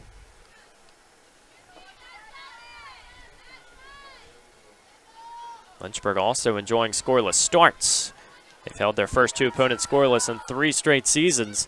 Morgan Oliver wants a 4th to the tally, goes left, and Knox just able to get the gloves out. Another nice save, and getting pressed into action early. Lynchburg getting better and better with their opportunities. And Carter Knox in goal. Again, this is only her 3rd collegiate appearance in her freshman campaign so far, so you got to think as she continues to get more of those reps right there and some of the saves like she's had here tonight, that's just going to continue to build the confidence for her. Corner curled in, few headers, who wants it, and barely misses. That time you see that back line having Carter's back. So contact just about everywhere. There was 1 kick. The mix of bodies from the Hornets. When you swarm the box like that and the corners have been so on point, gotta expect you're gonna get a few chances where you can just rough things up. We saw Lynchburg do that yesterday. Placed 3 in front for the first goal versus New Jersey City. Quick movement, middle of the field. Sadie Bruton opens an opportunity. Still going forward. Another save. Carter Knox. A nice display and a charging Lynchburg offense. Staying hungry here in the second half. I can't tell what was nicer there, the transition offense for the Hornets, the save by Carter, or the camera work by my man Grayson Howe on the far side of the field. That was beautiful. Tell you, we have been fortunate, especially with the coverage here at the Shelley Classic. Everybody getting their work in on a Friday and Saturday.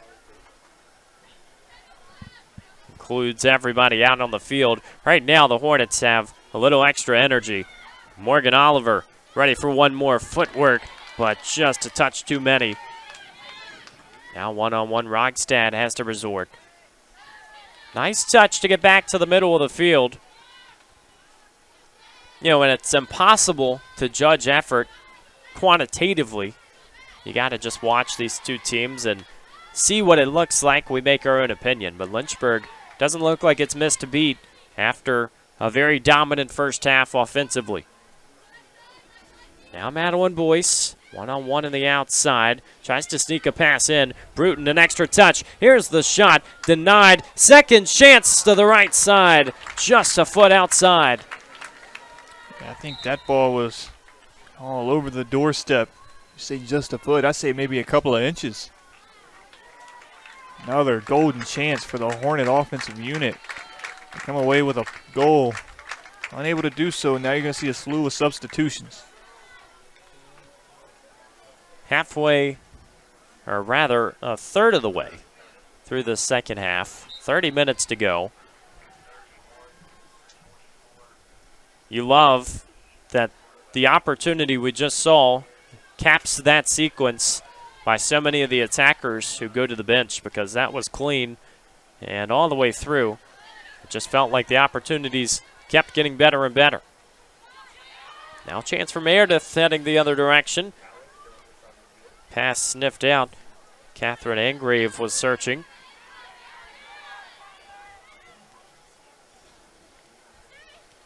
Lynchburg with an opportunity to advance to 3-0-1 to start the year.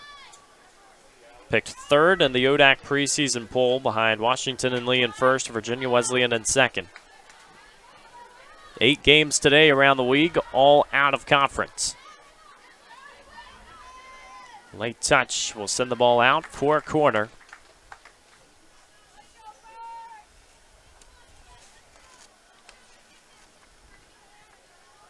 Samantha Mitchell getting some minutes. Freshman forward from Chesterfield, Virginia. Going to see a lot of new faces for Lynchburg at this point in the half as it feels more and more like it's going to be a win. 3-0 the score line, and the confidence extending from the coaching staff. And swinging corner and finds the side, netting it out. And it's good to see these opportunities for the Hornets, but credit to Meredith. They're still hanging around. You're seeing the defensive intensity continue to pick up for them. The back line not giving up. Seeing Carter Knox play some very meaningful minutes in the very young portion of her collegiate career. So definitely things to look forward to. Just because the scoreboard doesn't reflect a close game doesn't mean that both squads aren't still playing for something. Aaron Angerman and Julia Burns step in. Those position battles aren't exactly uncommon at this time of the year. Don't think you're going to swap goalkeepers at this stage, especially the way that the defenses have been playing. Look at Lynchburg, and with Kate Shepard being a part of 3 shutouts already, you feel like you got a pretty good blueprint. Now the question is, how much do you have to prove to a coaching staff at this point in the season to make that change? I think for the coaching staff, it's not necessarily about an athlete proving something. You see a beautifully placed pass. Just left of the goal, another lofted cross, and a goal kick. But I think when you look at a squad like Lynchburg and you see just how deep they are, that gives the coach confidence that you can kind of continue to live by that doing it by committee philosophy. And they're going to continue to show you here. You see another substitution for the Hornets. They're going to show you they have depth all around this roster. Yara Moskovich coming in for Lynchburg. Depth is always a good thing, and you'd rather have too much than not enough, but that can also pose some problems trying to figure things out.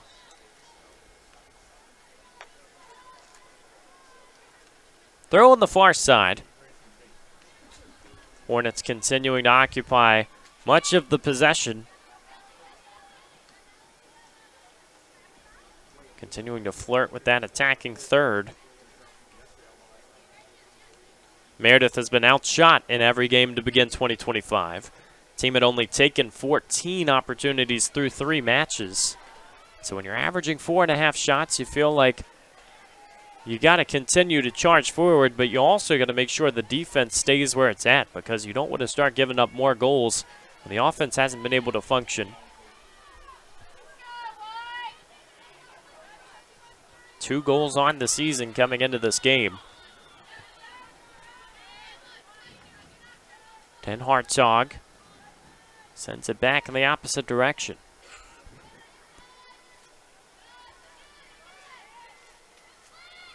So we said Lynchburg only has 1 more home game in September. It's against Randolph on the 24th. But there will be a fantastic ODAC slate awaiting. Some important games. Of course, Code Red, Senior Day, Homecoming, all the fall festivities. Washington and Lee making their way to Schellenberger Field. Bridgewater, another formidable opponent, finds themselves 4th in the ODAC poll.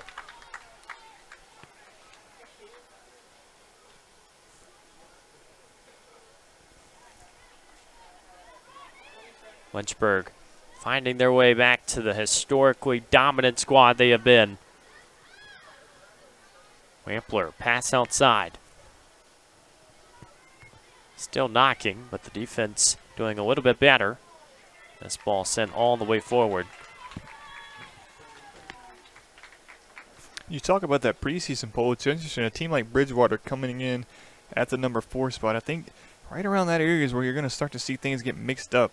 Kind of as the conference goes on, we've come to know Washington and Lee and Virginia Wesleyan is kind of the staples so far. But, a Lynchburg team that's rebuilding, they want to get their name back in the mix. You got Bridgewater. We saw Roanoke play some really good ball, and they're all the way down at the 7th slot. I mean, there are teams in there, including Randolph-Macon and Shenandoah, that can really make a charge, maybe upset some teams, and move on up the standings in the poll in the ODAC.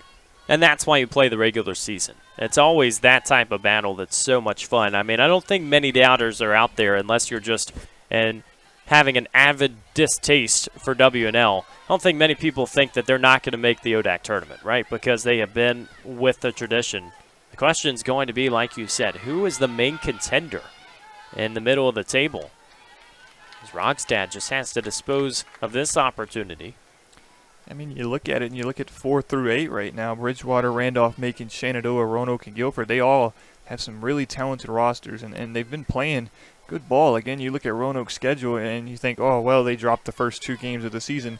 Yeah, but look at who it was against. You know, you got Rose and Denison, teams that are at the top of their conference. So you got to look at that and take it with a grain of salt and know this Roanoke team's got some serious talent on it, and they can play ball.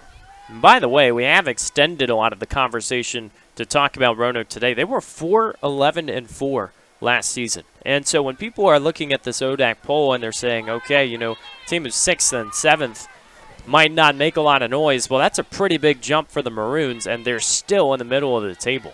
You just feel like with a lot of expectations shifting to where teams have a pretty good vision of this year, there's a lot to be expected. This Lynchburg team right in the middle of it as well. Virginia Wesleyan, all too familiar, a part of the last 4 ODAC championships. And I think that's what makes the out-of-conference portion of a schedule so deadly. Oh, that thought. Hornets on the doorstep and just denied for the moment. Shot is going to go right, but it's a pass that is almost connected in the goal. That was an awkward exchange. Looked like it was an original shot by the Hornets' number 12, Allie Smulik, and second opportunity can't be converted. Yeah, beautiful job. Again, you see the Hornets, they get out and running.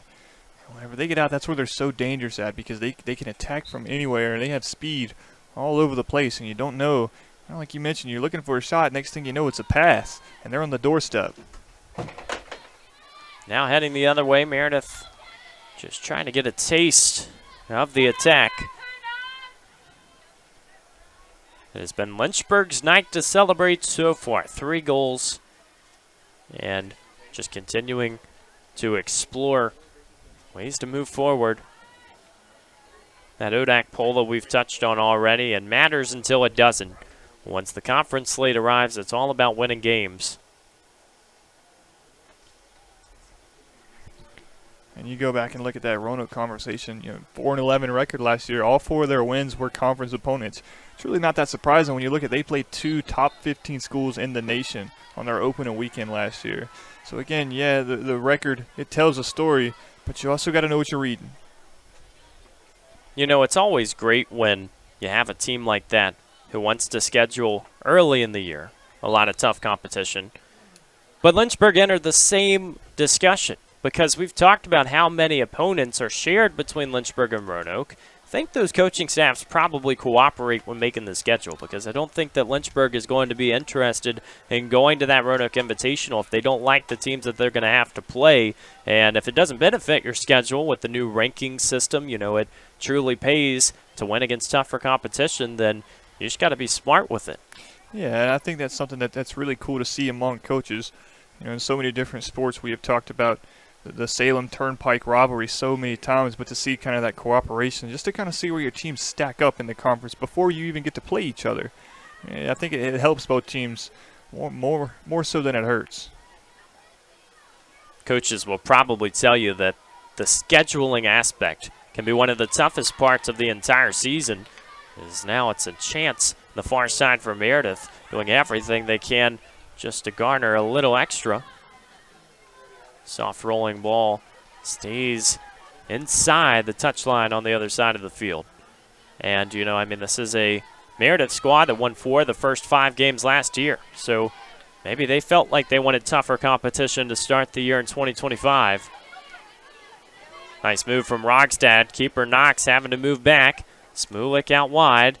Give and go. Here's Rogstad. Once the shot just couldn't connect cleanly, and it's way outside.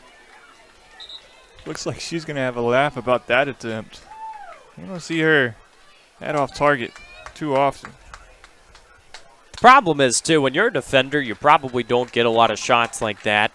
So you want to capitalize on that 1 or 2 opportunities that you find, and we know Sammy Rogstad has done just about everything on the field, so not putting her down with that chance. I think it would take a few more for us to start scratching our heads. Oh, yeah, these defenders are just chomping at the bit to get their look at an open goal. Sammy there, she wanted hers. It's always interesting when you see goalkeepers who have an assist on the year, or any sort of offensive contribution late in the year, those stats will start to appear.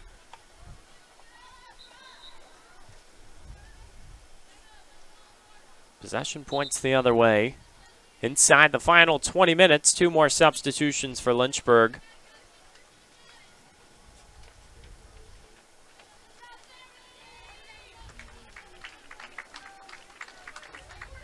They're up 3-0 in a game that, from the gun, was the Hornets to lose. They get the goal in the first 90 seconds. Madeline Boyce able to capitalize. Lauren Orner, a very solid shot from outside the 18, and then Morgan Oliver converts the third.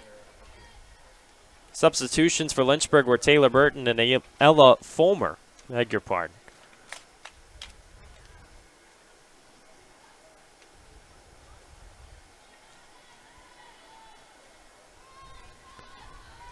Mentioned Meredith will have Guilford coming up. Lynchburg against Maryville. The attack starting to sprawl. Hornets sniff it out. Those one-on-one opportunities have gone the Hornets' way through and through today, and the defense showing up again.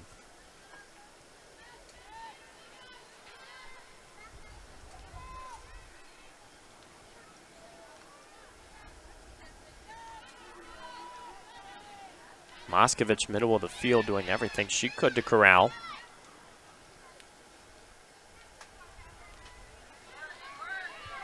Just a tussle in the midfield. 4 non-conference opponents will remain for Lynchburg when this one is said and done. Bit of an interesting point is that 3 of them start with Mary. You got at Maryville, and then at Marymount, and versus Mary Washington. Where's Mary Baldwin at? I know, we could have just completed the sweep. That 4th non-conference opponent is Emory. Mentioned it earlier in the game. That'll be neutral site in Charlotte. Those 2 teams always meet neutral site early in the year. It's a lot of collaboration, and it helps with travel because Emory all the way down in Georgia near the Atlanta area. Michaela Hargrove has the keeper out of the box. She is sprinting forward. Defender on her hip. Right foot touch. And just not enough power.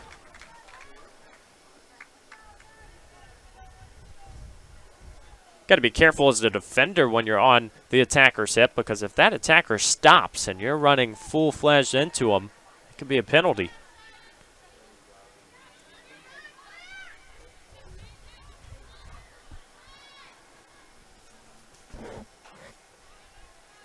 Then Hartzog all the way back. A tap to the far side. Just outside 15 minutes to go on Schellenberger Field. I think she has the coolest name on the roster.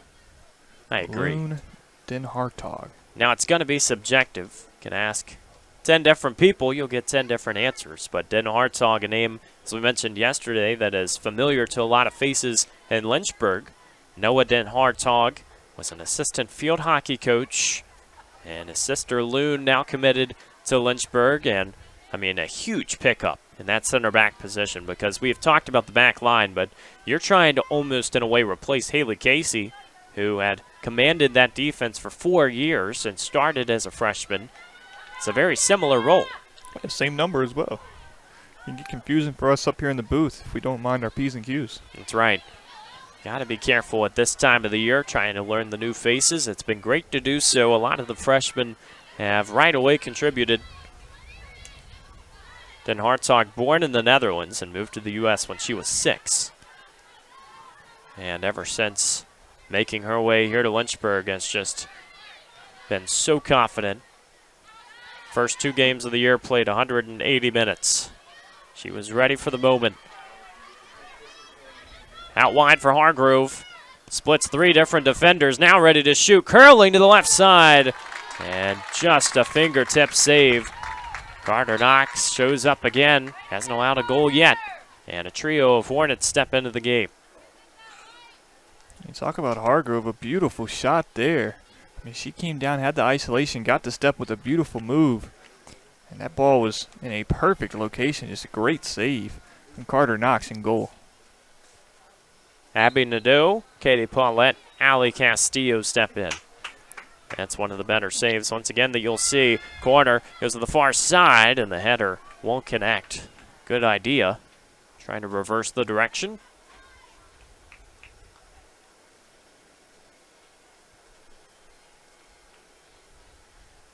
This is what we mentioned earlier. You get an opportunity for your second keeper, but you also try and build confidence because, as we said, you don't want to speak injuries into existence, but you have to prepare for the worst. And you understand if that keeper on the bench hasn't played any minutes throughout the season, that's not the smoothest transition in the book.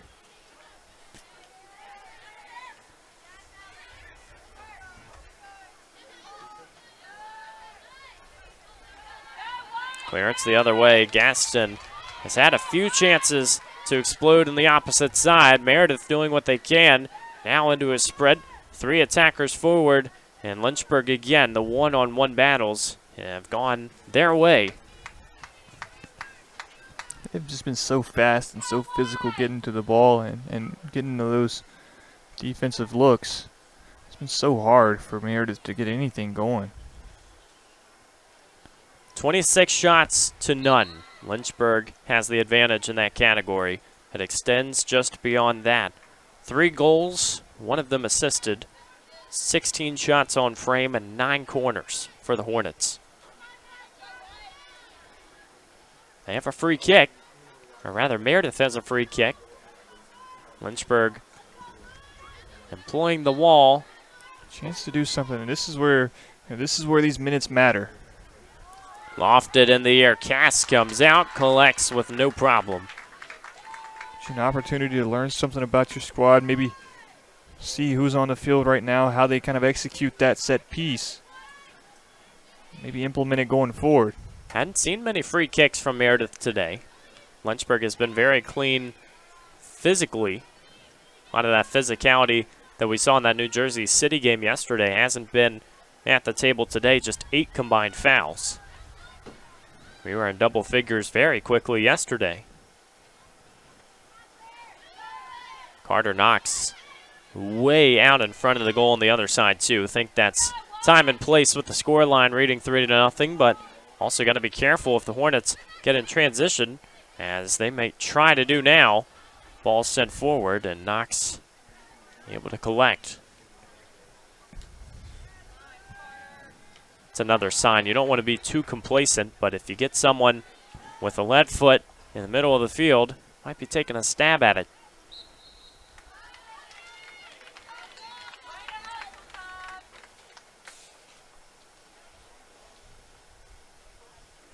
For Meredith, as they have entered this one, match number 4 of the year. This is their first home or away contest, as all the first 3 were neutral. That home opener awaiting on the 10th. And this is one of only 3 games outside the state of North Carolina.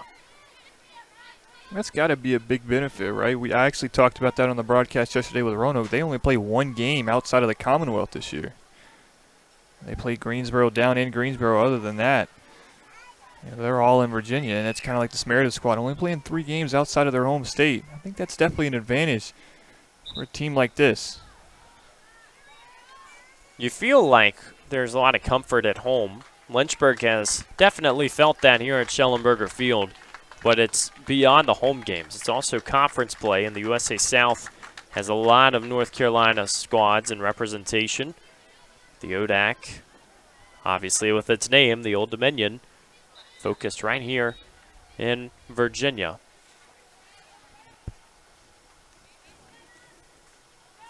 Pass to the middle of the field. Lynchburg takes over on the run.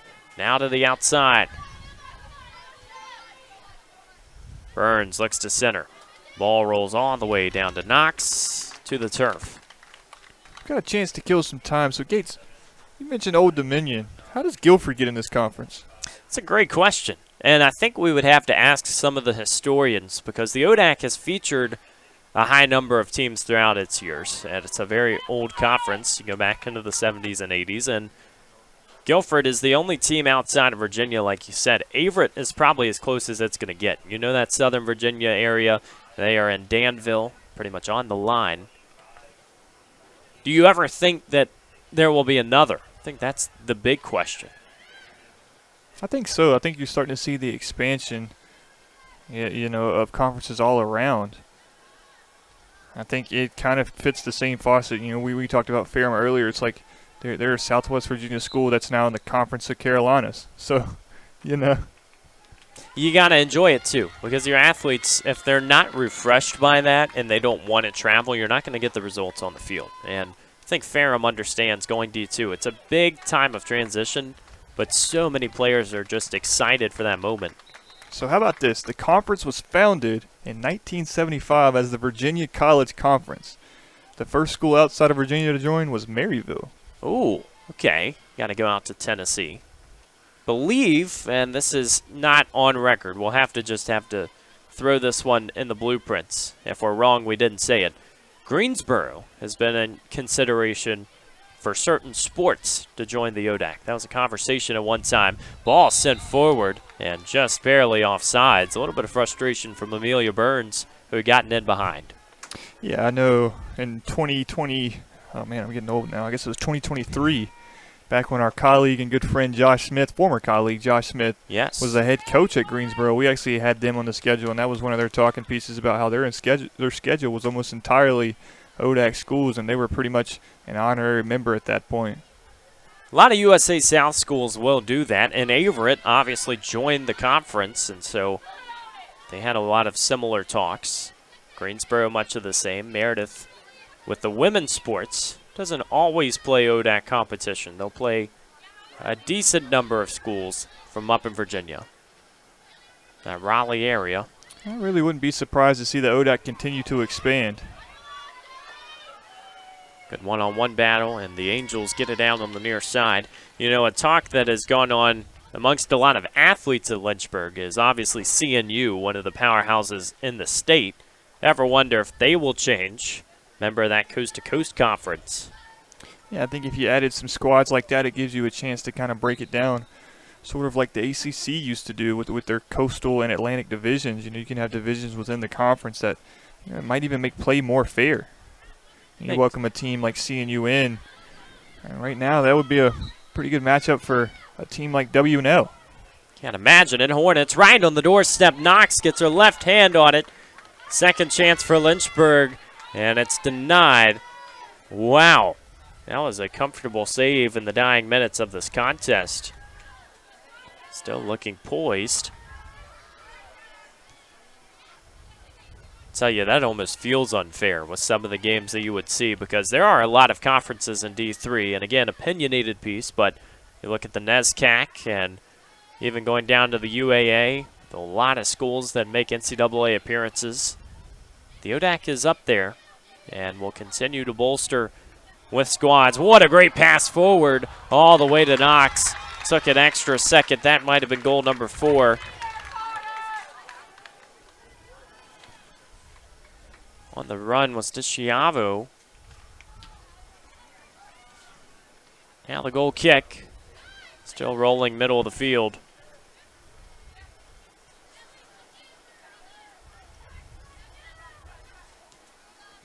See if we have one more special moment in store on this Saturday night.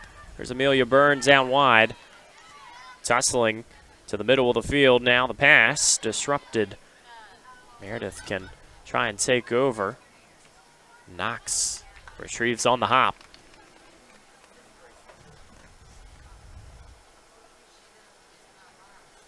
Maryville, the next opponent for Lynchburg. The last time they played them was in the last Schellenberger Classic in 2019.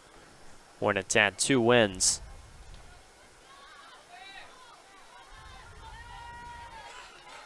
We've mentioned the history and the conversations that all of these shutouts have brought forward. This could be the 4th shutout for Lynchburg to start the year. Had to go back to 1999 to find the first time that 3 had happened, and anything beyond has gone beyond the stat sheets that are available on Lynchburg Sports. How about this? If you exclude that COVID season where the Hornets didn't play their full schedule, They've had 10 or more wins in every season since 1999 when the stats were officially recorded. I mean, what does that say about Coach Olson's tenure? Consistency, man. He's absolutely consistent, a blueprint. And how about this, Gates? I don't want to take away from the topic.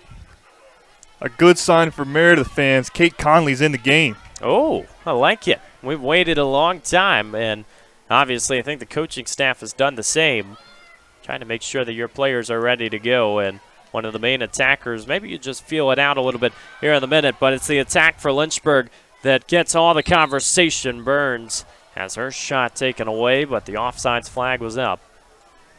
It's one of those things where as the game goes on, you see the score kind of get out of reach, and you just kind of keep peeking at the sideline, hoping to see that penny come off, and her just get some time to, like you said, go fill it out. In a game where you might not go 100%, just see how the body's feeling, see how that injury's feeling. It's amazing to see her out there. She's one of the premier players in her conference, and this team has missed her dearly at the start of this season. It's good to see her on the field. Hopefully all signs point to go here in the final minutes of this game. It will go Lynchburg's way, up 3-0. We'll see if she can get any touches. Lynchburg team that is established in its success. Mentioned that stat going all the way back to 1999 and then some. This is a Meredith team that is having a bit of a renaissance under Coach Kirsty King. 10 wins last year, and while it hasn't been the start that they would love and enjoy, there's a lot of season left, and the USA South up for grabs. Hornets will have another corner. Already at 29 shots on the day. Burns to take. Hand in the air on the near side. 2:40 to play from Shelley. Lynchburg wanting to bring in a few extra contributors. We'll see where the runs go. Crowd disperses. Kick in the air. Knox trying to get it over. And wow. After the pile, it's out on the right side. It's another beautiful set from Lynchburg, an opportunity there. And again, this isn't about running the score up or anything like that. It's about seeing what you've got and seeing how different players can mesh with each other and kind of just continue to build on what you have as a team, especially throughout that bench. Staying methodical. So you see Kate Connolly on the screen, first appearance of the year. You like those first teamers, and Lynchburg has enjoyed its fair share of all conference considerations. Mentioned Sammy Rogstad earlier, what she did in her freshman year. Lauren Orner had a fantastic goal today, and it verifies her success at the all-conference level. And stories like that make broadcasting so much fun because we get to host these events, 4 games over the weekend. And coming into the weekend just kind of doing a little bit of homework, you get to see a player like Kate Connolly who I don't know personally, but I feel like we're best friends with as much as I've been wanting to see her on the field and playing. I think I've been the biggest Kate Connolly fan on the planet this week, and it's so good to see her on the field. Gotta love it. And you think later in the season, things will definitely shape up and change as we go towards the climax. What happens for this Meredith club and what happens for Kate Connolly. Every single team goes in its opposite direction, and always fun to look back at it come the postseason. Under 60 seconds, Hornets have a set piece on the far side. A wall of 2, kick, a liner in the air over the head of Knox, over the head of everybody. And Lynchburg will just have to watch it go. All told, a chance for the 4th shutout. Another win. 3 of 4, you got to take it if you're Coach Olson and company. It'll be a 3-0-1 record for the 3rd-ranked Lynchburg Hornets in the ODAC preseason poll.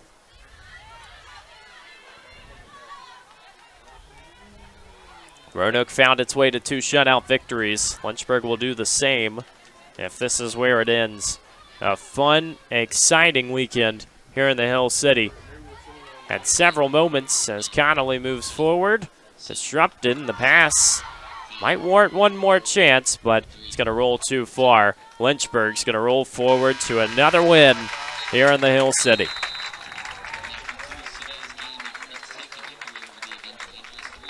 Definitely a lot to discover in the coming weeks. Just one more game here at home against Randolph. But, I mean, Kevin, you look at how it happened. This Lynchburg team today was poised from the start. It was their game to lose, and the confidence is something you got to love as a Hornets fan. Yeah, and it wasn't just today. It was really all weekend. The Schellenberger Classic. Lynchburg came out and put their stamp on the series this weekend. They came out and they played dominant.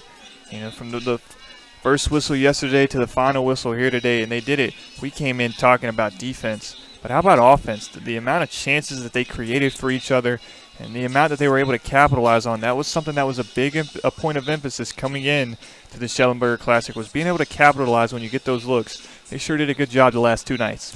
For sure, and when you look at the scoring today, all 3 tallies in the first half. A little bit of a different outlook for the Lynchburg team that had found all of its scoring in the second half to get the year kicked off. It was kicked off early in this one, as you have seen on your screen. Madeline Boyce, someone who could really contribute at a high rate, gets her first goal of the season in the first 90 seconds. Lauren Orner has another one to go with it in the 16th minute, and Morgan Oliver finds the upper right corner for the third and final goal for the Hornets. 30 shots to none for Meredith.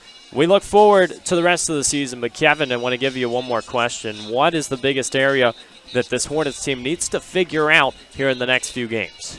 I don't think it's necessarily an area, to look at to figure out. I think it's just continuing to improve on certain, minute details. Being able to execute when the passes are there, because the passing this weekend was absolutely phenomenal. And then whenever you get those open looks, and then not getting complacent on defense. We talk about how stout that back line is. They didn't really have to prove it this weekend, but they will in future contests, and they're going to have to continue to build on it. For sure. We are excited to continue hosting soccer throughout the year. Men's game coming up next weekend. The women's soccer team back in action against Maryville. It's going to come up shortly, and hope you will stay tuned for what this squad has to accomplish. Don't forget, on Saturday the 13th at Maryville, a 1 p.m. start time for the Hornets. They get it done 3-0 over Meredith. Big thanks to our entire production crew. For AD, Grayson, Riley T, Al, Joe, and JP. Fantastic job, as always. He's Kevin Nestor. I'm Evan Gates, saying so long from the Hill City.